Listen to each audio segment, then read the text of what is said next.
Hi guys, good morning. আপোনালোকৰ কেনে খবৰ? মোৰ খবৰ ভাল, আপোনালোকৰ আশীৰ্বাদত। আপোনালোকে ৰাতিপুৱা নাস্তা কৰিলেনে? মই কিন্তু কৰিম আৰু মই কি বনাইছোঁ আপোনালোকক দেখাম। মই আজি ৰাতিপুৱাৰ নাস্তাত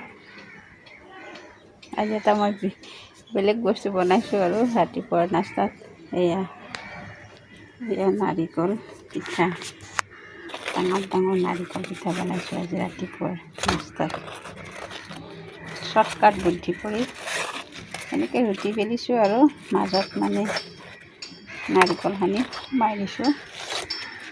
এয়া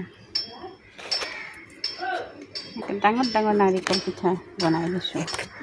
আজি এনেকৈ খাব মন গ'ল কাৰণে বনালোঁ। আজি এয়া ডাঙৰ ডাঙৰ নাৰিকলৰ পিঠা এনেকৈ কোনে কোনে বনাইনো ক'বচোন।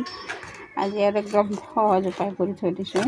এই ডাঙৰ ডাঙৰ নাৰিকল পিঠা বনাই এনেকৈ কোনে কোনে বনাই ক'বচোন দেই। মই কিন্তু আজি ট্ৰাই কৰিলোঁ আৰু মই বোলো আৰু কিমান আৰু সৰু সৰুকৈ বনাম। আজি এনেকৈ বনাই কেনে খাই চাওঁ। আপোনালোকে নাস্তা পাতি কৰিলে চাগে। আজিলৈ এৰিছোঁ ভিডিঅ'টো। আপোনালোক ভালে থাকক আৰু দিনটো যাতে সকলোৰে ভাল হয় তাৰ কামনাৰে আজি মই ভিডিঅ'টো এৰিছোঁ। অন্য এটা ভিডিঅ'ত লগ পাম। Bye bye.